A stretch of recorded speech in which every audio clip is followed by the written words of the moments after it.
everyone. Today we are going to talk about language and the brain, which also known as psycholinguistics. Psycholinguistics studies the connection between psychological processes and language behavior, such as language acquisition. According to Chomsky, 1965, language acquisition is biologically determined ability that is wired up in the brain. He contends that a frictious mental mechanism called language acquisition device (LAD) in the brain allows humans to naturally pick up a language. He highlights the innate structure plays a role in the language development, indicating that language ability in the brain is not exclusively dependent on the external input. The innate structure of the brain means the natural ability to understand a language because they were born with certain parts that are not learned or picked up from the outside world. So, let's move to the first concept, which is bilingualism. According to ScienceDirect.com, bilingualism refers to the everyday use of more than one language. So, how does it relate to the theme, language and the brain? So, bilingualism helps us to strengthen the executive function of the brain. Executive function refers to the mental process, which is executive functioning skills that help us to set and carry out our goals. We use this skill to solve a problem, planning, and also to control our emotion. Bilingual people have both of the language active in the brain all of the time, even though they only speak one language at a time. It causes mental competition between both of the languages. So, the bilingual brain needs to select the correct language, compress the other language, and switch between languages when needed. This constant change between two systems strengthens the executive function network in the brain, as if we are doing mental push-up for the brain every time we speak. Hola. Hola, ahí viene tu helado. Dad, what's that? That's a vanilla. ¿Cuántas te van a dar? Muchas. Muchas. No se me está cayendo. No, mi amor, Mamá, ¿qué es esto? es un anillo. Ahí lo puso Eli, no sé por qué. Tengo una falla. Tienes una falda, ¿verdad? Wow. Dad, what's that? As you can see in the video, the girl is talking to her mother in Spanish while talking to her father in English. It shows that her brain executive function focuses on who she talks to and switching between the languages without mixing them up. It already shown that her executive function is already strong as she automatically switches the languages without mixing them Feral up. childhood may refer to a human child who has lived isolated from humans, raised contact from a very young age, and has little to no experience of human care, loving or social behavior, and crucially of human language. The terminology first defined by Carlos Linnaeus in his book Systema Naturae, 1758. He differentiates between men living in society, Homo sapiens, and men reared away from others, Homo ferus. According to Noam Chomsky, the impaired ability to learn language after having been isolated for so many years is often attributed to the existence of a critical period for language learning at an early age, and is taken as evidence in favor of the critical period hypothesis. It is theorized that if language is not developed, at least to a degree, during this critical period, the child can never reach his or her full language potential. The fact that feral children lack these abilities pinpoints the role of socialization in human development. The first theory regarding critical period for language was suggested by Penfield and Robert and later developed by Lenneberg. According to Lenneberg's theory, natural acquisition of a first or a second language from mere exposure occurs during a critical period that begins at the age of 2 years and ends in puberty. The critical period for language begins after a certain maturation of the brain and ends with a certain loss of cerebral plasticity. To put it simply, feral children who are deprived of normal language input and social interaction during this critical period may never fully develop their language abilities. The brain's plasticity, its ability to adapt and change in response to experience, is crucial for language acquisition. If the critical period passes without sufficient language input, the brain may be less able to establish these connections, leading to difficulties in language development. Oksana Malaya is one of the examples of a child who missed the critical period in their adolescence. Instead of behaving and speaking like normal kids her age, she mimicked the behavior of dogs, such as walking on all fours and barking. and when she speaks later in the video, her speech patterns were simple and disjointed. Во-вторых, он не в моем стиле, не в моем вкусе. Да ты у нас... When Ozan says he was tall and I was short, she uses simple declarative sentence with basic comparative structure. This sentence has minimal syntactic complexity, which reflects the linguistic competence expected in early language learners, not adults. To support this, even the psychologist Dr. Lin Fry described her language as odd and flat, and if it's an order and that there is no cadence or rhythm or music to her speech, no inflection or tone. Now, we will go to the next topic, which is tongue tips. The process of speech production occurs with little effort despite complex cognitive processes that underlie word retrieval. However, sometimes these processes do break down and result in a production failure called a tip of the tongue state. According to Abrams and Davis, thoughts are temporary word-finding problems characterized by frustrating inability to retrieve a desired word at an intended time, despite a strong feeling of knowing the word.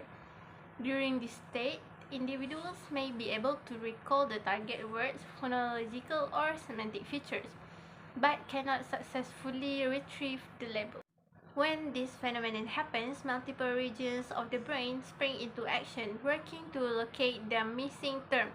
The anterior cingulate cortex, the prefrontal cortex, and the insular cortex particularly play key roles in assisting this action.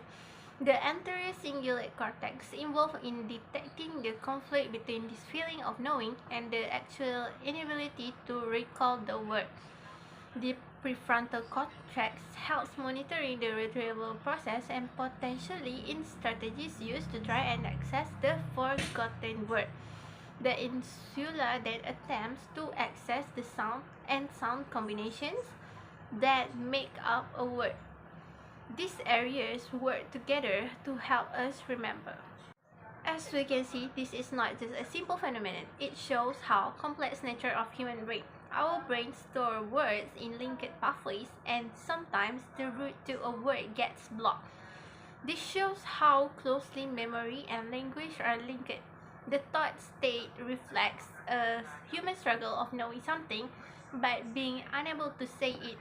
It also shows how the brain stores, finds, and uses information. Interestingly, this experience becomes more common as we age. Brain areas involved in word finding can slow down over time. It's a normal part of aging. Now I'm going to show you my real world example.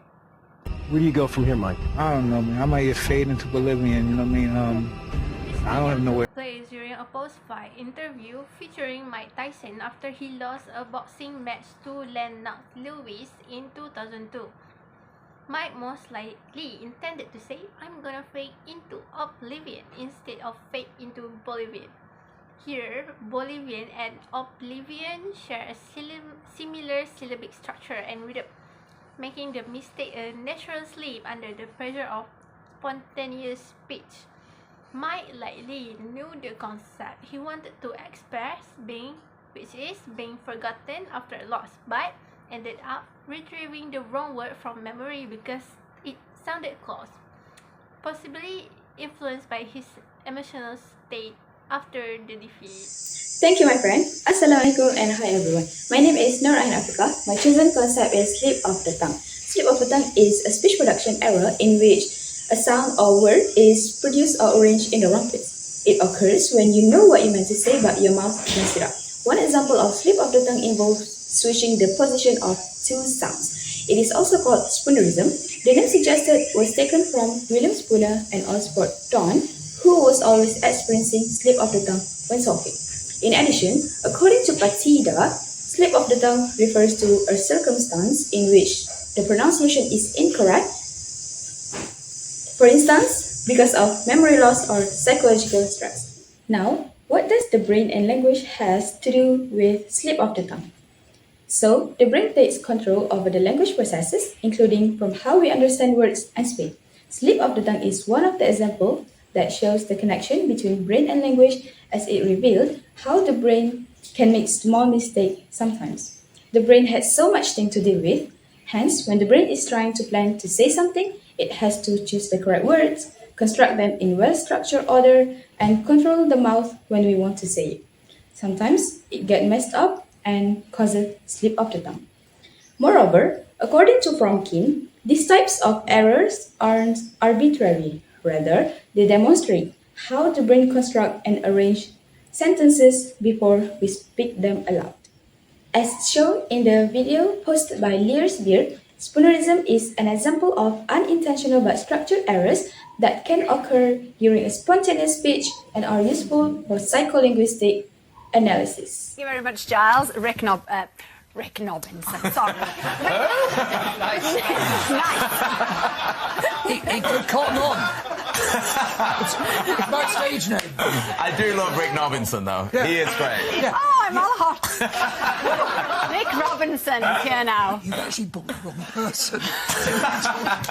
It's all the excitement. Consequently, based on the beginning of that video, we can conclude that slip of the tongue is when you say something unintentionally different from what you meant. The brain involves a lot of mental work, including word choices, grammar formation, and planning. Once in a while, the planning becomes a little disorganized, resulting in jumbled words. According to Freud, slip of the tongue occur commonly due to our unconscious emotions, thoughts, and mental processes. For the real example just now, a woman named Alex Jones accidentally said Rick Robinson instead of Nick Robinson, even though she clearly knew his name. She mistakenly switched the position of two sounds, which is R and N. Thank you. That's all from me. Now I'll pass the presentation to my friend. Hi. Today, I will be talking about a specific type of language disorder called Wernicke's aphasia. Wernicke's aphasia is a condition that affects language comprehension and plays a major role in how individuals produce and understand language. According to the National Institutes of Health, NIH, aphasia is a condition where the brain's ability to process language is impaired. And no, this does not mean there is a problem with intelligence. However, it is a problem with communication. This condition usually results from a stroke or a brain injury, and it occurs in a specific part of the brain that is responsible for language, which is the left hemisphere. Wernicke's aphasia, also known as receptive aphasia, was first described in 1874 by Karl Wernicke, a German neurologist and physician. Karl Wernicke states it arises from damage to the Wernicke area, located in the posterior section of the superior temporal gyrus. This particular area is crucial for understanding both spoken and written language. Wernicke's aphasia is marked by fluent but often meaningless speech. This means that Wernicke's aphasia patients are fluent in speaking the language. However, most of their sentences are made up and meaningless. Patients may use wrong or made-up words, and they are usually unaware of their errors. They also typically have trouble understanding spoken and written language. It is often caused by a stroke in the left temporal lobe. The left temporal lobe is particularly very crucial in communicating, as it helps speak clearly, use gestures, and check if the person understands. A real-world example of Wernicke's aphasia would be a patient who, after suffering a stroke in the left temporal lobe, particularly the Wernicke's area, speaks fluently with normal grammar and intonation. However, their words are often nonsensical and irrelevant. A famous real-life case would be Byron Peterson. In interviews, he could speak continuously and fluently. Byron Peterson suffered a stroke in 2010. Wernicke's aphasia affects his language comprehension, and it results in fluent yet often nonsensical speech. Now, let's see a documented video of Byron Peterson's speech. Hi Byron, how are you? I'm happy. Are you pretty? You look good. What are you doing today? We stayed with the water over here at the moment and talked with the people for them over there. They're diving for them at the moment. They'll save in the moment. He'll have water very soon for him. With luck, for him. There are a few main characteristics of Byron's aphasia. The first one would be fluent speech. Byron speaks in full sentences with proper grammar, rhythm, and intonation. The second characteristic would be impaired comprehension. Byron had significant difficulty with understanding what others say. The last characteristics would be lack of awareness, which is a common feature in Wernicke's aphasia, where Byron is generally unaware that his speech did not make sense to others. Now, let's move on to the next concept, which is Broca's aphasia. Assalamualaikum and hello, my name is IMAN NAFISAH binti Muhammad KHAIRUL ANUAR. My metric number is 242089. Have you ever wondered why some adults speak like children using very few words? They might be experiencing broadcast aphasia. According to a medical website, Cleveland Clinic, this is a condition where a person struggles to speak clearly, use longer sentences, or find the right words, even though they can still understand others just fine. Now, what are the 3 things that causes broadcast aphasia? There are, number 1, having experienced a stroke, number 2, having experienced a traumatic brain injury, and number 3, having neurodegenerative conditions such as Alzheimer's. Thus, having any of these immediately guarantees that you have broadcast aphasia? No. However, if any of them causes harm towards the broadcast area of the brain, the chances are definitely up there. Now, based on a study titled Decoding Language, the prominence of broadcast and Wernicke's areas in neurolinguistics by Dr. I. Abinaya, broadcast aphasia connects strongly to the theme language and the brain because it was the first language disorder linked to a specific brain area. This can be credited to Paul Broca, one of the founders of epistemology, who discovered that damage to a certain part of the brain affects speech production. His work gave us a more scientific and structured way to study language disorders in the brain. For more than a century, acquired language disorders have been studied with broadcast aphasia as the central point, which is now well established as a specific clinical entity. It was the first aphasia to be associated with a specific focal brain lesion, and so basically, Broca introduced a new outlook and a rational approach to the entirety of the study of aphasia.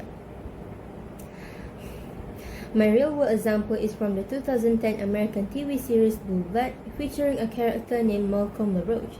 He is a former professional hockey athlete who is now living with Alzheimer's disease. Due to damage in his broadcast area, potentially solely due to his Alzheimer's, he shows clear signs of broadcast aphasia. Malcolm struggles to form full coherent sentences, his vocabulary is like a child, and he has difficulty expressing and controlling his emotions. And here I will play the clip for you so you can see exactly how it plays out. Oh, put that down. It's just pepper spray. Drop it. Get it off.